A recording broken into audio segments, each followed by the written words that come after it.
So as we start each week, my first question is going to be kind of the same. How is it that the divine appeared? Where did God come out in this movie for you? How did they follow some voice beyond just their own voice, some voice leading them to their greater self? However you want to define the divine. How did God appear for you in this movie?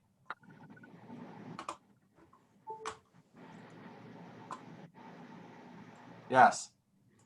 Well, what I really saw was towards the end that the complete change in relationship and the depth, the new depth of relationship between mama and daughter, it was just, that's what really caught my attention. But isn't that pathway that all of us take to try to not be the 10-year-old we used to be and to become the adult we see somewhere in front of us, isn't that a really good metaphor for the spiritual life as well? Right? Yeah. The trying to figure out that process, and the God figure, the mom or the dad, often get in the way. Right? And that's, even like Meredith was pretty well intentioned, right? Wasn't trying to be bad or wrong or but in that, trying to make that transition of trying to figure that out is not the simplest thing, is it? No. Mm-mm.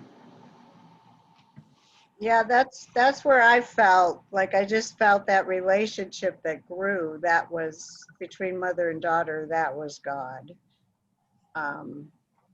Even though they each started out on different paths, you know, they ended up coming together, and it was just the love that grew between them. Yeah, but it does take some time, doesn't it? Yes. But the reason why it is because as a 10-year-old, much of you is defined by those parents. And if you're going to become the adult that your developing body is saying that you are, that you're no longer the kid as you hit puberty and begin to become physically an adult, then part of it has to do with you, who have been telling me what to do, can't play that same role in the same way any longer. It's not good for me, and it's not good for you. You know, a kid won't articulate it that way, but that's essentially it, isn't it? But trying to figure out how to make it through there is difficult. You know what my ongoing line is to those junior high parents as they walk through the door and you can see the shell shock in their eyes? I look at them and I say, the goal is survival without permanent damage. Right? Because there's lots of ways that depending on how you do all that, you can have permanent damage. In this case, it was that mom stays a bear. Mm-hmm. Right? Mm-hmm. And I've seen that essentially happen, that kid did so many things that mom and or dad was never able to recover from that, and they carried the scars of. But then I've seen it the other way too, where mom and dad were never able to do something and the kids carried the scars of.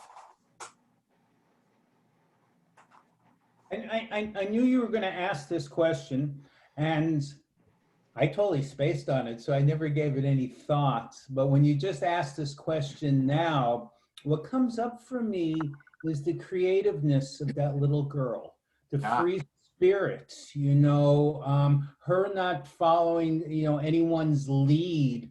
I don't know, you know, they talk about the, you know, the creative child opposed to the adaptive child, but part of that creativity has to be a connection deeper than just the ego, because it's not coming from what's learned. There's inspiration there from beyond. So when you say, you know, where does God show up? I think very, very early on with this girl, you know, she was full of it. The hard part, though, Yeah, the hard part though is when you're the parent in the midst of the God in your child acting and changing the world, it's hard to figure out what the hell's going on. Because my guess is, like the whole setup of mom having to make sure that Merida has the husband is probably because that's what her life taught her, is that in finding that husband, she found whatever definition that it gave to her. And so it defined her world well, or it defined her world at least in a way that she couldn't not see it in that way. So of course, that's the gift that she wants to give to her daughter. But you saw Merida didn't see it as a gift.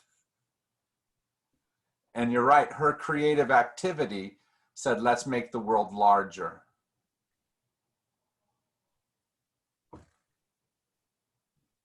But I love this scene where all the soldiers are there and Merida walks in the middle and Mom the bear is acting like a statue back against the back wall, but is trying to voice out, act out, mime out something for Merida to say. And essentially it's that story of my mom, I feel like we need to be free to write our own stories, which Mom wouldn't have said at the beginning, right?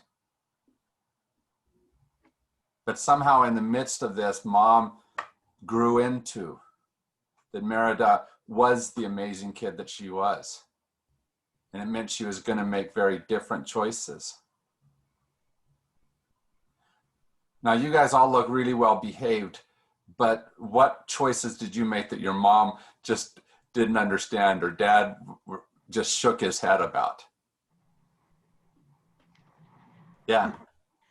I do kind of regret this, but I did quit college after 2.5 years and left Rochester, New York with my boyfriend and went out west to work for the Forest Service as a surveyor. And because I wanted to be outdoors and I wanted to work in the woods and I wanted to have an adventure, and my parents were not very happy about that. You sound an awful lot like the kid from Wild. Do you remember that movie? I know I saw it, but I don't. He was the kid that essentially was very successful, did everything that Mom and Dad said, got his degree, and immediately took off in a van and lived nowhere. Yes, now I remember. Went hid for a while down in the corner of California, down near Yuma, right? Went up to Alaska and ultimately died in a bus up there, right? Because the Mom and Dad made me do this, meant that as soon as I fulfilled my duty, off I go to something different. Yes, I was raised Catholic. And I was a really good kid. Yeah. I mean, I remember fighting with my mom as a teenager, and I thought she was the most terrible person in the world. And then later on, she became my best friend. Yeah. She wasn't the worst, but she did do things that were obviously not working perfectly for you. Yes. You had to figure out a different path than just those answers. Yes. But I think one of the hardest things is as a parent, you often can see the wrong answers about the kid's life. You know, you can be a prophet, if you will, and you can say, if you keep doing that, then this is what's going to happen. And you might be right about that prophecy that you're giving. The hard part is that oftentimes that's not the right way to get a kid out of the wrong path, right? Because oftentimes that just pushes them further down that path.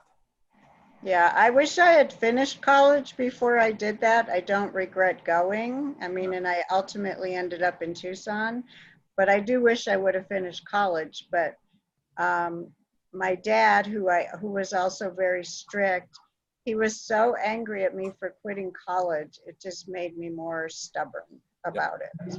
Yeah. You know, it was a totally rebellious Yeah. action. Good thing you're the only rebellious kid in this room. Yeah, I don't think so. But truthfully, I really do think that teenage rebellion is not necessarily a bad thing, because a lot of it is you trying to say, I am not the kid you used to have to tell what to do, right? Before I needed that type of instruction, I'm no longer that. Now, I'm not quite the adult that I think I am at that age either, but I know I'm not that where mom and dad are trying to keep me either. And so in truth, parents have to help us to not get into the adult trouble that we could get into, not to get pregnant at 14, not to get into some kind of an addiction habit that we can't get out of. Not, you know, there's several things that are permanent damage type of things. Mm-hmm. But at the same time, if we as the parents keep kids into that easier, younger kid mode, then at 30, they're still living at the house. And that's not good for either of us either. Right? Because they haven't learned their own way. And so letting them find their voice is fraught with challenge, but it's a necessary process. So who helped you in those times to find your voice? Who was it that did it? Because it wasn't always mom and dad, right? Who was it for you?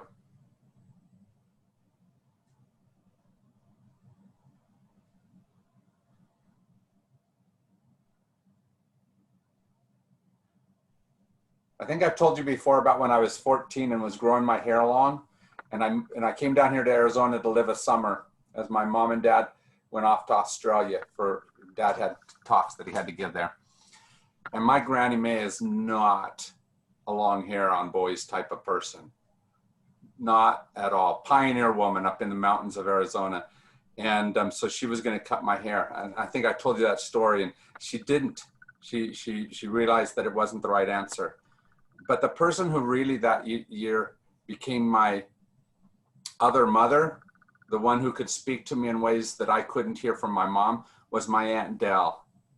And she just loved me in a whole different way than what my mom could. And it allowed me to find my way differently than what mom could have helped me during that time. And it's not that mom was horrible or bad. It's that Aunt Dale just gave me somebody else to lean on, to learn from. How about for you? I just remember a few teachers that went beyond subject material to think for yourself, you know, instructing us on how important it was that we thought outside of the box. Yeah. They just stressed that. And it wasn't like there was lessons and this is what you need to do to learn, you know, but I think that propelled me a lot.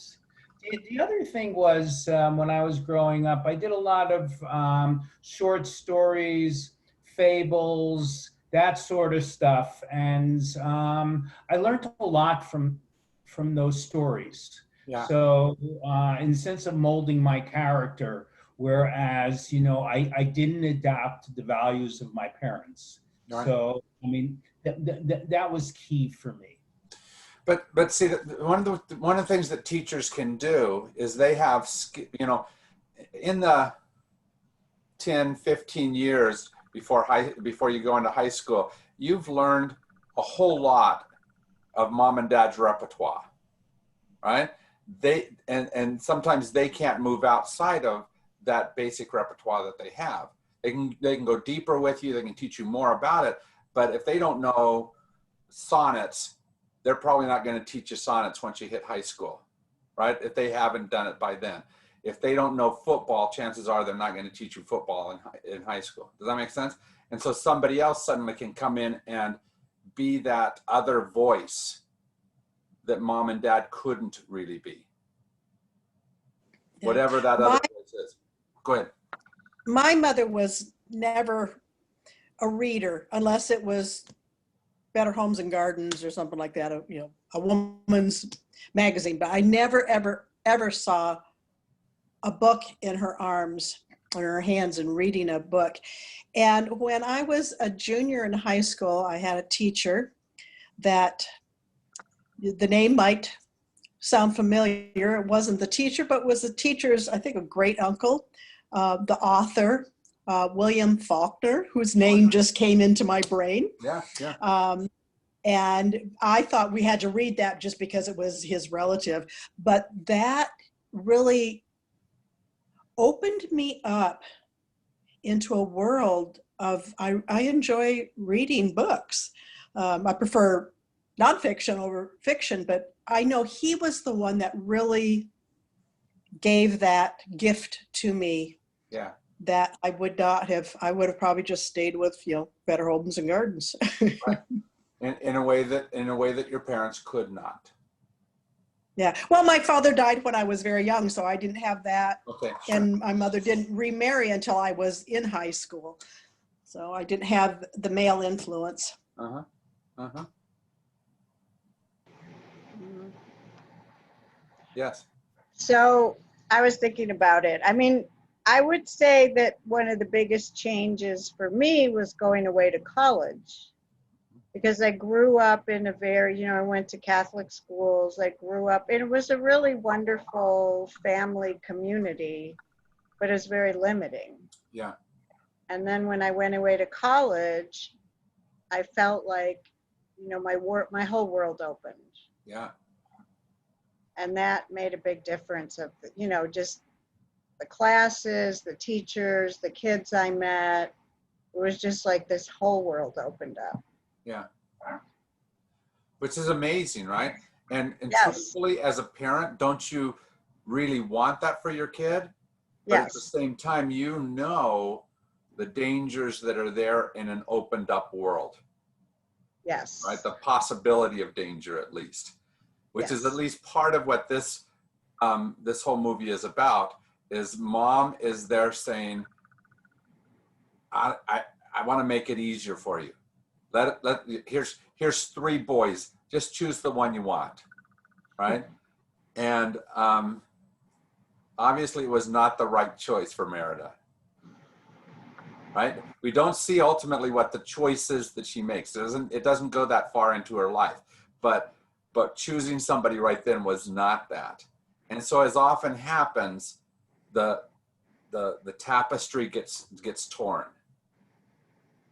And something happens that tears us apart. Mm-hmm. But at least one of the keys to this movie, or to this type of story even, is the little poem. Fate be changed, look inside, mend the bond torn by pride. Mm-hmm. That somehow have to figure out what happened so that you can step back towards each other. And it's not always easy, is it?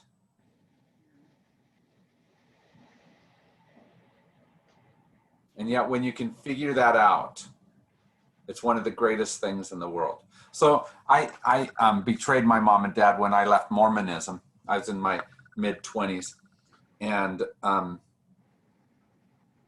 went a different direction. Became a school teacher, which again was not my mom. My mom thought I should be a lawyer.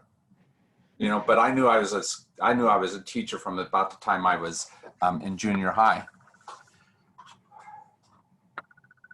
And I remember my dad, coming to my classroom somewhere in the last year or so of his life.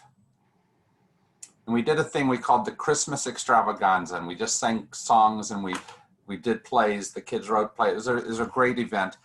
And I remember him sitting on the front row, and talking to the woman beside him, who was the mother of one of my first graders, and saying, see that kid? That's my kid.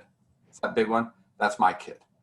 And seeing that pride in his eyes after I had betrayed, and being able to find that way to come back together. That's a huge thing, to be able to find how to do that. And we don't always get that, do we? But where was it that you had to move back, and how did you figure out the way to move back towards? Right? After you moved way out here, Mary, how did you ever reconnect? How did you find that again? Well, my dad was mad at me for a long time. Yeah.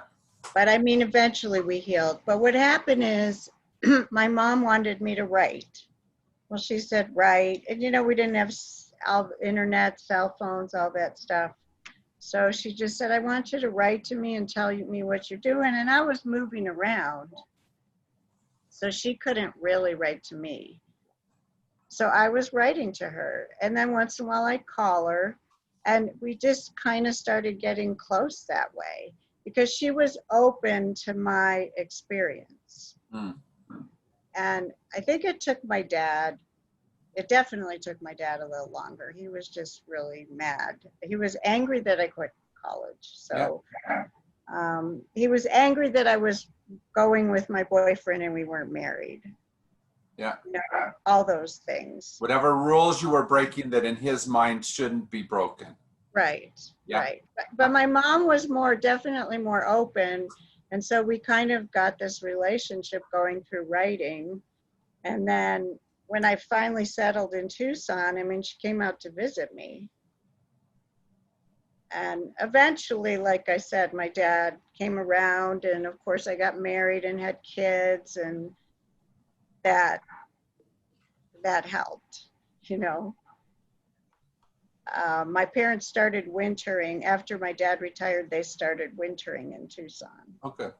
So they could be with their grandkids. A chance to come back together. Yeah, so I think that was actually the connection for me and my dad, more than anything. And as you're talking about these kinds of relationships, remember that this doesn't happen just parent to child, or, you know, you as either parent or child. It also happens between friends. It happens all the time, where we end up on different sides of issues, different sides of walls, different sides of barriers that we place there, and feel really comfortable in placing between us. And we're often like mom. Mom wanted Merida to be one type of person, the one that she had in her mind. Merida wanted mom to change to something that was better for her. But the reality is both had to change, didn't they? Mm-hmm. Which is why I love that last piece where she said, Mom, you've changed. And mom says, we both have. Because you don't get there if just one person changes. I'm pretty sure your dad wanted you to just come crawling back and say, I was wrong, Dad. And it wasn't just wrong, was it? No. Mm-mm. Right? I wanted him to see my point of view. That's right. Yeah. And I felt like he didn't. Yeah. But it takes some growing into that, and some basic deciding not to have to fight the fight that's there, right? That something else is more important. Mm-hmm. So what fights do you continue to fight, or which fights did you hold on to for a long time that you didn't really have to fight? Where did you get stuck in your life in some way or another? Or maybe you still are. You know, like I still want to change a whole bunch of my Republican friends.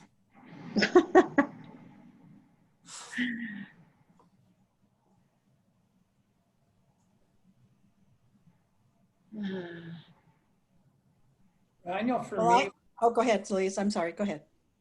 well, I know for me with my parents, there was, I really wanted to disassociate for a while, and that's what I did.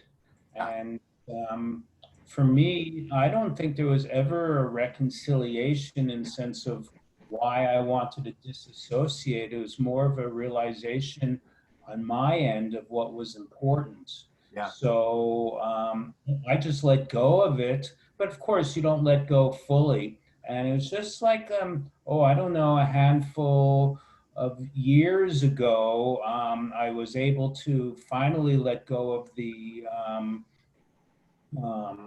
angst I had towards my mom, even though at that time we had a loving relationship. So to see something greater than my pettiness allowed me to move on. Yeah.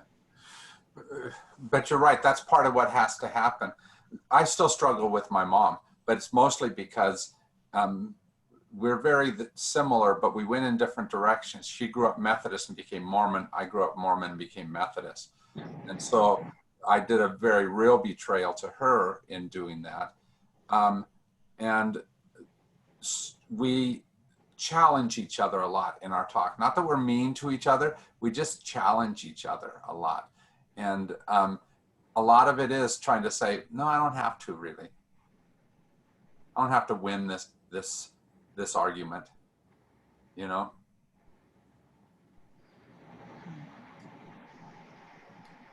Because I'm never going to make my mom into my path, just like I'd never want her to make me into her path. But that's not the goal. But it feels like it ought to be sometimes, doesn't it? And so we get really centered on trying to make someone walk the way we want them to walk. But it's really not the goal. Mm. Merida's mom, the choices she made were because that's where she grew up. That's what she emerged out of. And so I assume that her marriage to Merida's dad was an arranged marriage that seemed to come out to a pretty good end, right? They seemed to like each other. They seemed to do all right together.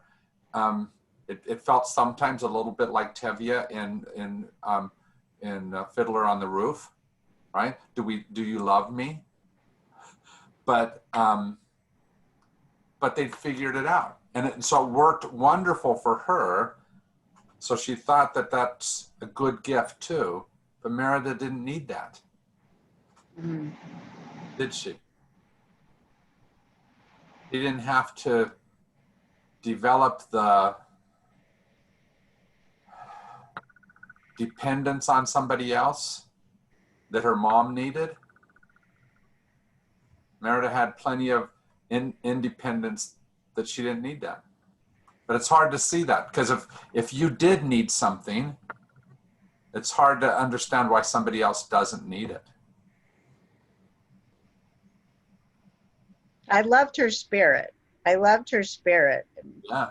I could really relate to it. She wanted to be out there too. You know, she wanted to be out there. Yeah.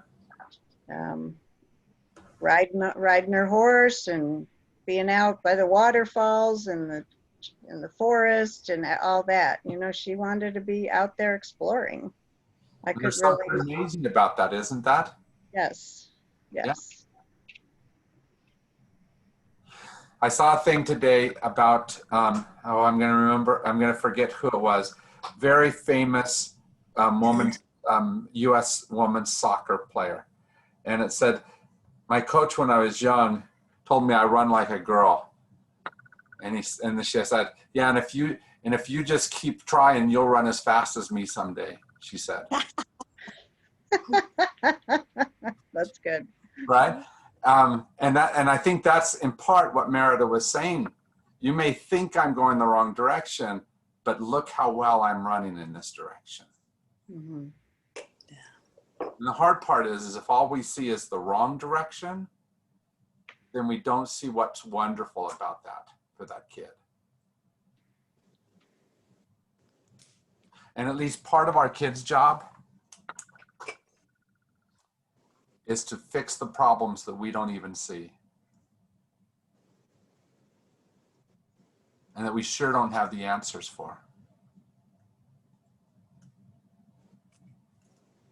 And so if we stop them from going down some path that we don't understand, then we might stop them from fixing the problem that's down that path that is affecting me, but I don't even recognize as a problem. Maybe it's because I am the problem. Right? You couldn't be the problem. No, but we all are in some ways, aren't we? We all stand in the way of somebody else. Ourselves. Yeah, or of ourselves. That's right. And sometimes it is that fresh new face, that new set of eyes that are going to be able to tell us, if we can listen to them, that's not helpful. In the racism class that I've been doing, we've dealt with that a lot. We as white America have received all kinds of easy to absorb messages because they benefit us, but at somebody else's expense. And can we hear that black man that's saying, you know, this that you're doing hurts me? And can we figure out how to hear that? Or do we instantly go into a defensive position? Because he might be our Merida. Right? Men fought against women getting the vote, right? Fought hard against that.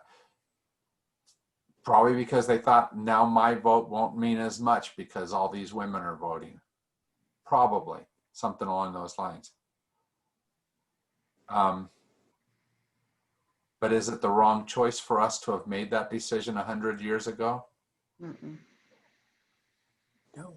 No. Not at all. Not at all. I mean, it was an amazing decision to make. But it did come because some people had to say, had to speak different than what they were. You know, the story of the guy from I think it's Illinois or Kentucky. He was a state legislator. They were trying to get the final votes. And his mom called him up and said, vote for this thing.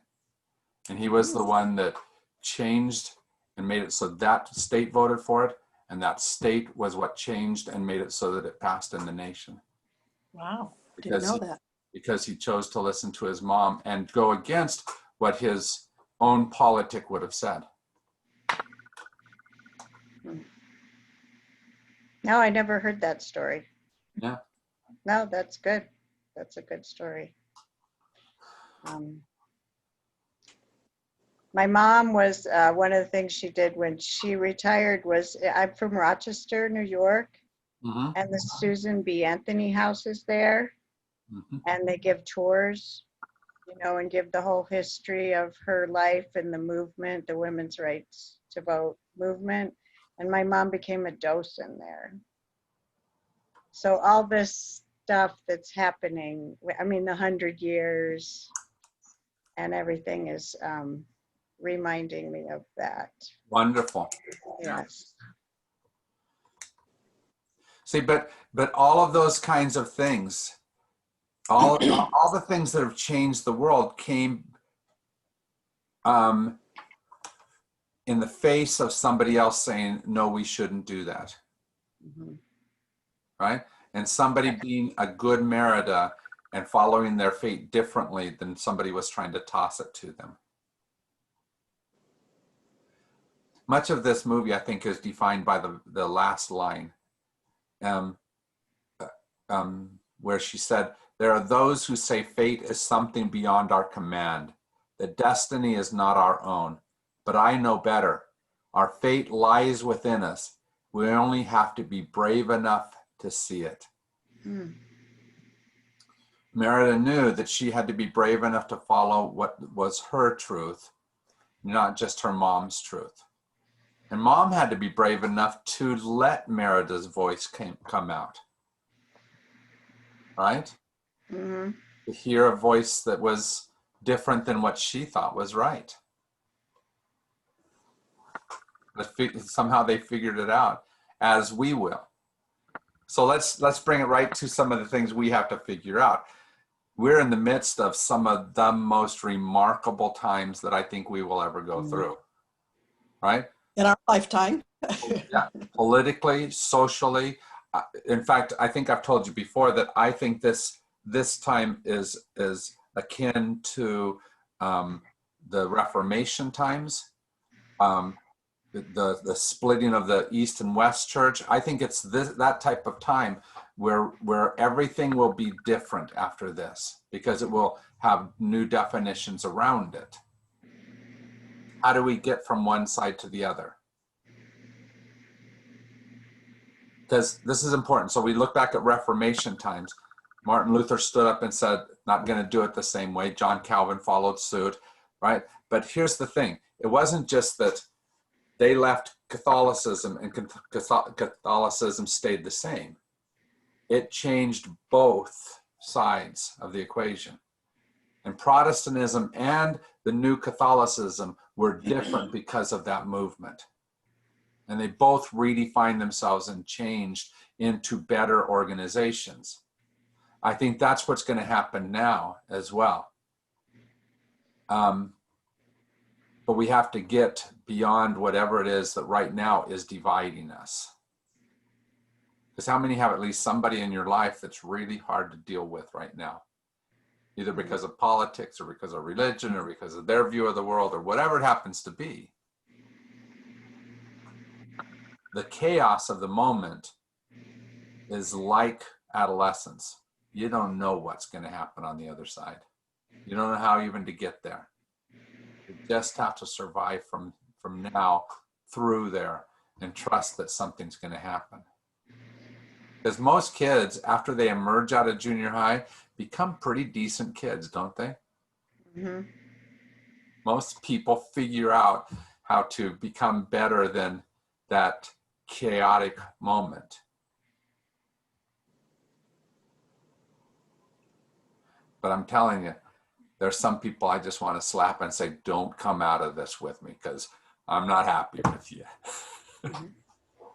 Well, it's scary. You know, It it's really scary right now. I mean, it's in some ways it's like I feel hopeful, but at the same time I'm scared that it's going to turn the wrong way. You know, my vision of the wrong way. Yeah. And it's scary because so much, yeah, it's so much is happening, like you said, a lot of change, a lot of, you know,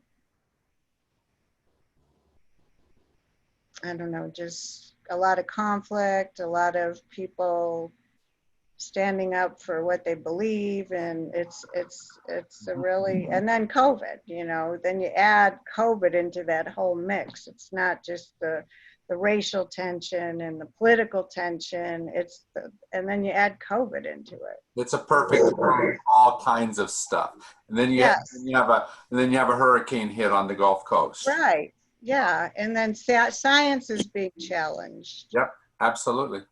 You know, and it just feels like everything's upside down. Yeah. Yeah. And that's not necessarily a bad thing.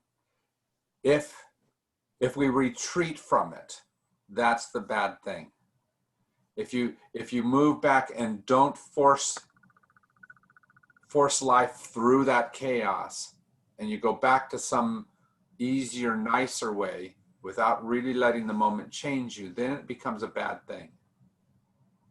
I think that's what happened post the 1960s civil rights movement.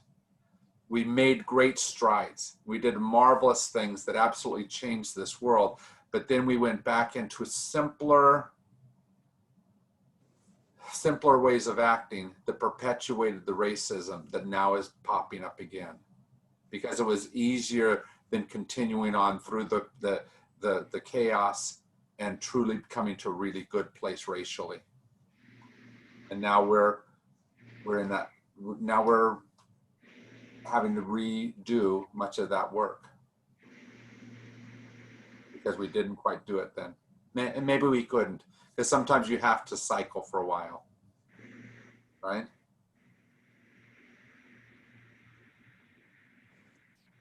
This type of work, though, this type of life-changing work is hard. Anne Lamott, in her book, Traveling Mercies, do you know that book? All of I've you heard should, of it. yeah, all of you should know it.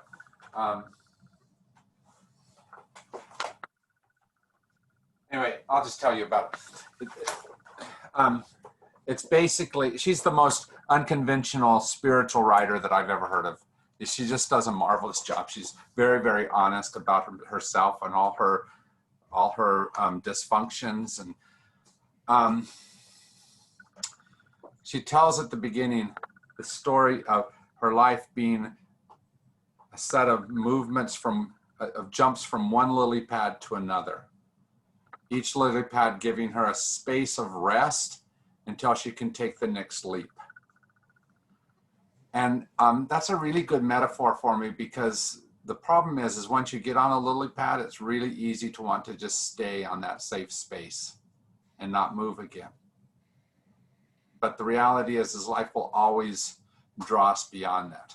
And so in the midst of what's going on here, say, for example, with COVID, there is a certain amount of where we want to get moving forward with economy, with life, not sit hidden away inside the walls that are driving us crazy. But is it a time to sit, or is it a time to jump off the lily pad? And there's no good and definitive answer for that. But that's the type of decision we're trying to make, is when is it the right time to jump? And when is it a time to stay and sit for a while?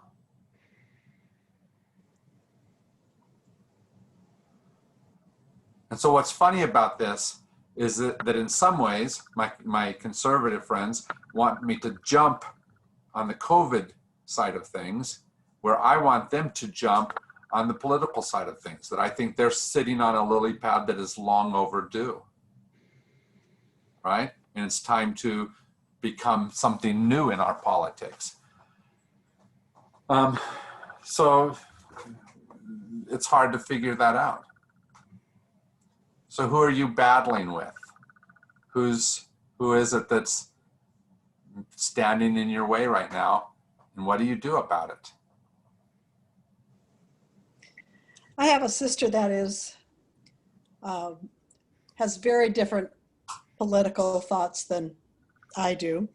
And it seems like she's always trying to change everybody around her to believe that. In fact, she was teaching some sewing classes up in the Phoenix area, and all the students were Muslim. And she said that she was really looking forward to converting them to Christianity. And it was like, yeah. And I was like, zip my lip, because I know she's not going to hear anything I say. But I was thinking, maybe their thought is, hey, we've got all these Muslim women and one Christian woman, and maybe we will train, that's what I want to say. They might have the same thought, they're going to change you, and you think you're going to change all of them. But I do not engage in any political conversations with her, because she's not going to listen, and I'm not there to change her. She's going to have to change herself. Right. But all those conversations are tough conversations to have. Partially the reason why they are tough conversations that have garnered is because we haven't had them. We too often said, in polite company, don't talk about politics or religion. And in some ways that's made us weaker people, because we can't talk about those difficult spaces that sometimes bring up very opinionated things. And yet, talking about religion, for example, And being in a good conversation about religion has been one of the most enhancing things in my life.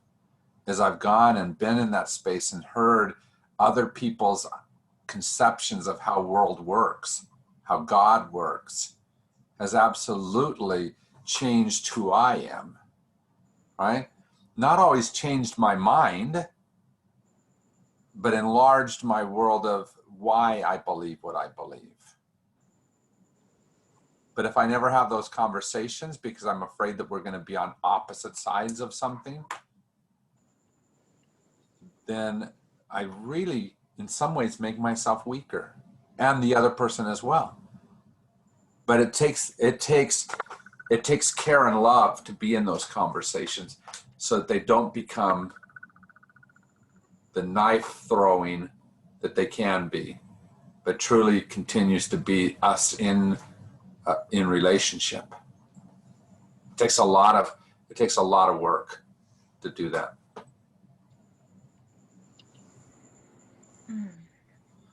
And we turn each other into bears a lot. Right? But one thing I loved about Mama Bear was that when she looked frightening, you could still see Mama in her. Right? And Merida had to keep reminding herself, this is someone I love and who loves me. And doing that in the midst of whatever divides us is the challenge. And it can be lots of things that divide us, and they sometimes feel as far away as a move from Syracuse way out here to the west, where there is, so much distance that there's no way to ever repair that.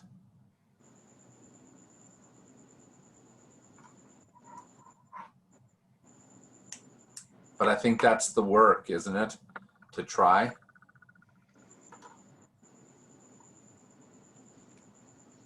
So I guess part of the thing that it keeps asking me today is, who have I turned into Mordu, right?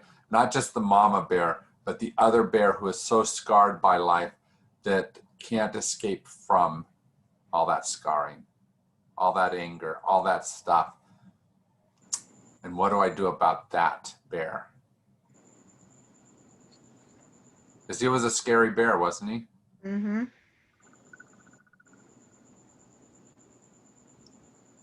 And a dangerous bear. What do we do about them? Run away. We want to, don't we? Yes. But one of the most interesting thing about the Republican National Convention was Donald Jr.'s talk. Did you listen to that? A little bit. The last two paragraphs were really interesting to me. He essentially said, unlike the Democrats, we are the party for everyone, which I don't think is true at all, but that's my opinion, right? I get why he wants to say that. But here's my point. Right after he said that, he then said, so we got to get rid of those radicals. So you can't be the party for everyone and get rid of those radicals. Mm-hmm. You can't be the church that chooses love and not have a place for that Republican that you're struggling with. Yeah. Know what I'm saying? Mm-hmm. That Mordu, who's the hard one for you to deal with, you got to figure out, how is there a place for them in this space? Because otherwise we're no better than those two sentences that say one thing and then immediately reverse it. Who's hardest for you to love right now?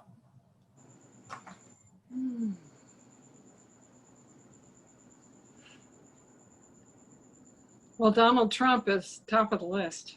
Donald Trump is a tough one to love right now, right? Yes. But I once heard somebody say, if there is no place in heaven for Hitler, then there is no place there for me either. If he can't make it, then I can't make it either. I think there's a certain amount of truth in that. If it starts becoming something of merit, then it takes us completely out of the relational God that's there. Because God doesn't love us because I'm pretty, because I'm talented or whatever. God loves. And I think that ultimately that was what saved Merida and her mom Eleanor, is that they both remembered that they loved. Even when Eleanor was a bear. Right? But yeah, she protected her daughter to nth degree and would have been willing to give her life as a bear to protect her daughter. Yeah.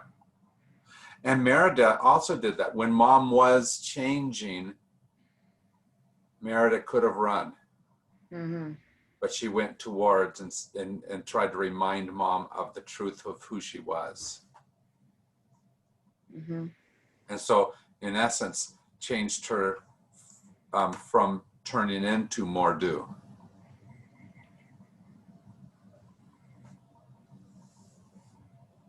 Mm-hmm. This choose love thing that we say we believe at St. Francis, that's not a simple thing to do. Mm-hmm. It's one of the most dangerous spaces because you have to walk towards the bear, the very dangerous looking bear, and remember that it's still mom. One of the greatest gifts my mom and dad ever gave me was when I knew that I was leaving Mormonism, when I knew that that's where I was at and that I was going in a different direction. I went up to my mom and dad's house up in Orem, Utah. My dad taught at BYU. Mm-hmm. I sat down with them and I told them what was going on and what I was doing. And my mama looked at me, and I know that these were the hardest words she spoke ever to me. We raised you to make right decisions.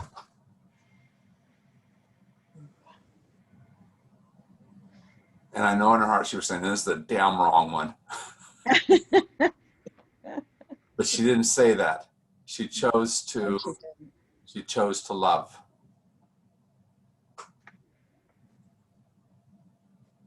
And it helped me to not be Mordu. Mm-hmm.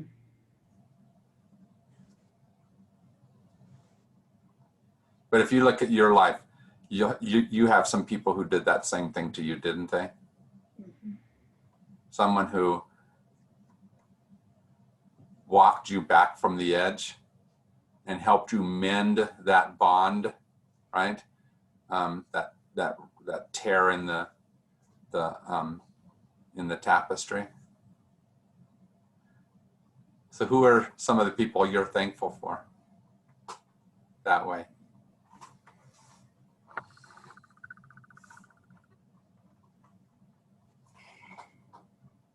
I have to say my mom, because she's really been my, right now she's in a nursing home with Alzheimer's and she doesn't know who I am. Mm-hmm. And that's really hard.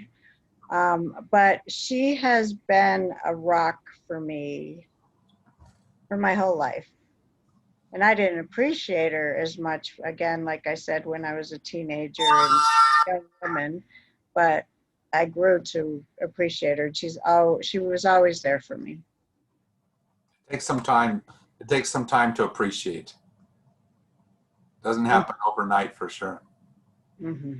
I told you my mom and I still argue. Mm-hmm. How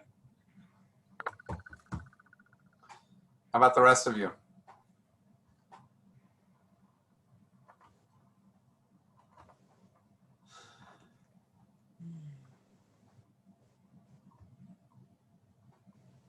look through your life. I think at least part of what this always makes me do is to look back at the people who have been this type of person for me in the midst of the challenges that have somehow helped me to change, even as they were changing. Help me get from one side to another.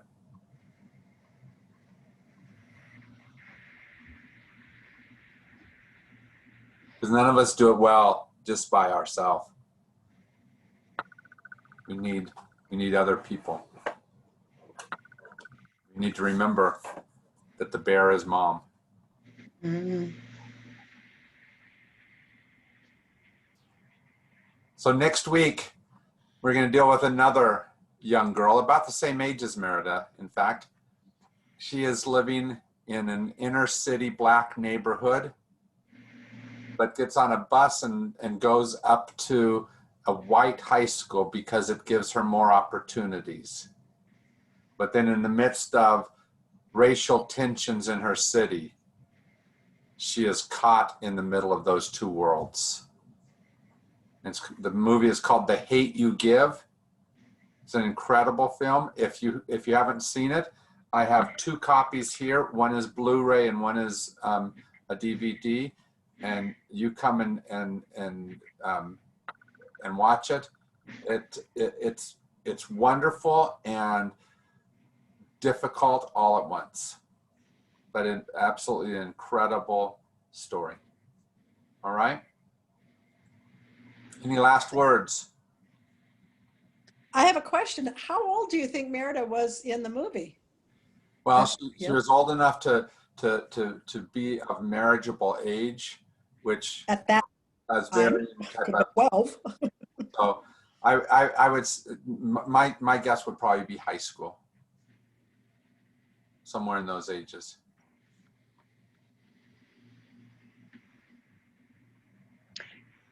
I just wanted to say it's fun to watch movies instead of trying to read a book for a book club. I like this. I like doing books as well, but it takes longer to do those. Yeah. Movie, we can watch it and in 2 hours we're done.